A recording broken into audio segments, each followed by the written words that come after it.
Well, welcome to the 4th of July weekend edition of Grindhouse, 42nd Street Pete's Grindhouse.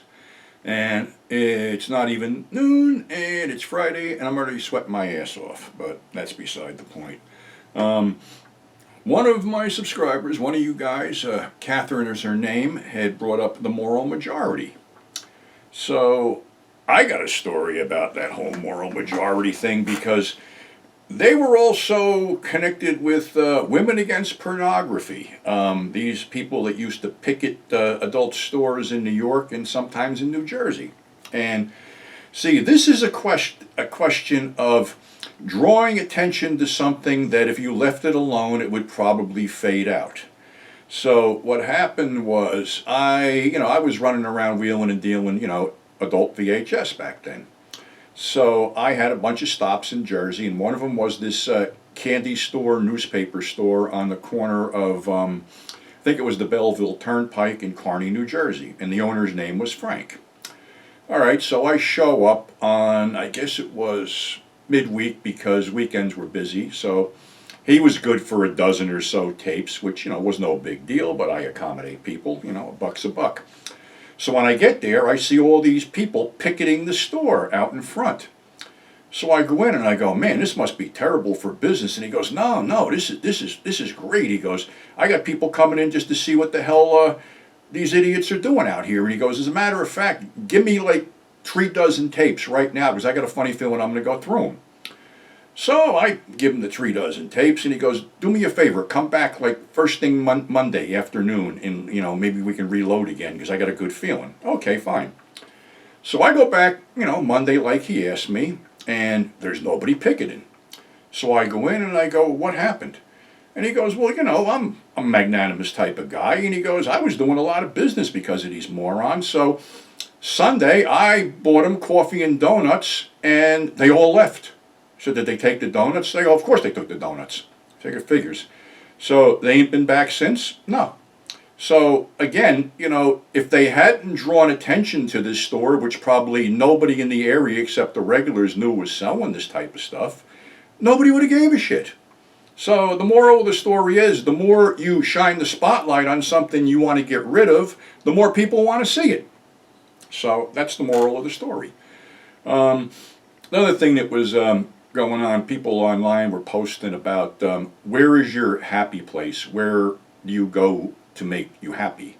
Some people said they went out, hiked out in the woods or went down to a beach or some mountain overlook or something. But for me, it was an old grindhouse in Orange, New Jersey on Main Street called the Embassy Theater.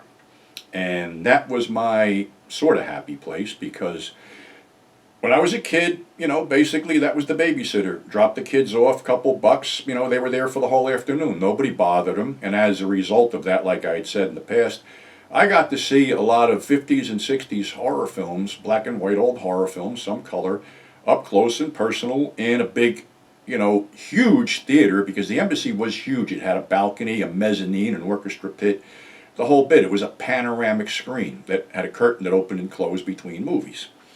So, just for shits and giggles, Horror Party Beach, Curse of the Living Corpse, The Blob, Dinosaurus, 4D Man, Earth vs. the Spider, The Creature from the Black Lagoon, Revenge of the Creature, and more. And then, when I sort of got older, I would cut school and run down and see stuff, in my teens, and pretty much before I got my driver's license, that was my go-to place. I mean, I saw all the Dollars films there, saw the Wild Bunch there, the Dirty Dozen, the Corrupt Ones, Payment in Blood, bunch of stuff, before I discovered the wonders of 42nd Street and, soft and hardcore porn. That's the one thing Jersey didn't have any offerings on except for the little theater in Newark, which, was a risque place at best. So, yeah, that was my sort of go-to place, my happy place, my safe place, because I had a shitty school life, semi-shitty home life. I didn't fit in. I was the square peg in the round hole. And of course, I had a father that on his day off, we worked. We built shit. We did all kinds of stupid shit. We didn't play or go on vacation or shit. He was a workaholic, so we had to work. So I disappear and go down to the Embassy. But in me going down there, let's say from, the mid 60s when I was a kid till almost the bitter end, I saw how this once opulent theater fell into decay. And it was around the time, the last picture I saw there was Shanghai Joe and Return of the Dragon. And at that point, it was basically not safe. They'd closed off the balcony. It was, a bunch of fucking dust heads and crackheads roaming around, seeing who they could take off. So it wasn't a good viewing experience. And a couple months after I had seen Shanghai Joe, they closed it up. Embassy was owned by the RKO theater chain. And what happened was, not so much the Embassy because that just closed, but what RKO wanted to get into was the home video boom.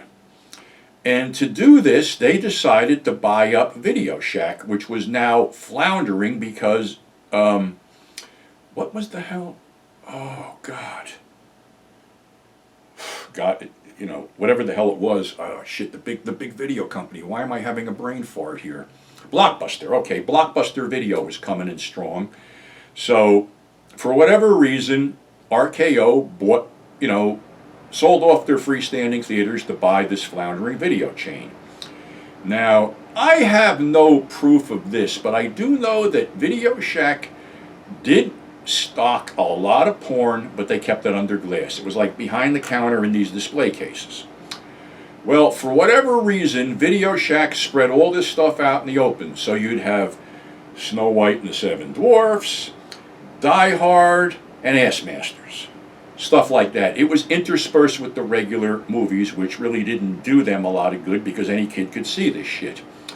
Long story short, Video Shack folded up, they liquidated their inventory, and I don't even know what happened to them. All I know is that Blockbuster basically crushed them into submission as they crushed all the mom and pop stores.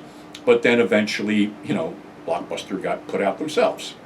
So, yeah. But like I said, when you go back to happy places and things like that, yeah, the Embassy was my happy place because saw a lot of great shit in there. Pretty much was in there, in my youth at least once a week. And then I said, after I hit, got my driver's license and discovered the wonders of 42nd Street, I'd be over there. But like I said, the last thing I saw there was Fighting Fists of Shanghai Joe. So there I wax nostalgic for today. So that's our short but sweet show for today. Wishing everybody a happy 4th, and we'll catch you on the flip side.